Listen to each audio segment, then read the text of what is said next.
ലൈക്കുകൾ വാരിക്കൂട്ടുവാൻ സ്വന്തം ആഡംബര ബൈക്കിൽ അഭ്യാസ പ്രകടനം നടത്തുകയും മറ്റൊരു സുഹൃത്തിനെ കൊണ്ട് ഈ ദൃശ്യങ്ങൾ പകർത്തുകയും ചെയ്ത് ഒടുവിൽ ഇൻസ്റ്റയിലൂടെ ഷെയർ ചെയ്തപ്പോൾ 8ന്റെ പണിയാണ് കിട്ടിയത്.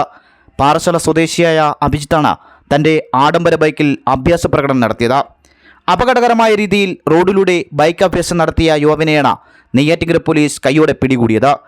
കഴിഞ്ഞ 21-ന് നെയ്യാറ്റിൻകര പാറശാല ദേശീയപാതയിലൂടെ അപകടകരമായി അഭ്യാസം കാണിച്ചോടിച്ച അഭിജിത്ത് ആഡംബര ബൈക്കിനെയുമാണ് നെയ്യാറ്റിൻകര പോലീസ് പിടികൂടിയത്. പാറശാല സ്വദേശിയായ അഭിജിത്ത് ഇപ്പോൾ നെയ്യാറ്റിൻകര കവളാകുളത്താണ് താമസം. സുഹൃത്തുക്കളുടെ സഹായത്തോടെ ദൃശ്യങ്ങൾ പകർത്തി ഇൻസ്റ്റാഗ്രാമിൽ പോസ്റ്റ് ചെയ്തിരുന്നു. തുടർന്ന് വീഡിയോ കഴിഞ്ഞ ദിവസം Kerala police media cell Facebook പേജിൽ പങ്കുവച്ചതോടെയാണ് അഭിജിത്തിനെ പിടികൂടിയത്.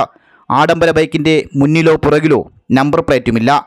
കസ്റ്റഡിയിലെടുത്ത അഭിജിത്തിനെതിരെ പോലീസ് അപകടകരമായ വിധം വാഹനമോടിച്ചതിനും നമ്പർ പ്ലേറ്റ് ഇല്ലാതെ വാഹനമോടിച്ചതിനും കേസ് രജിസ്റ്റർ ചെയ്തിട്ടുണ്ട്. GTV news Neyyattinkara.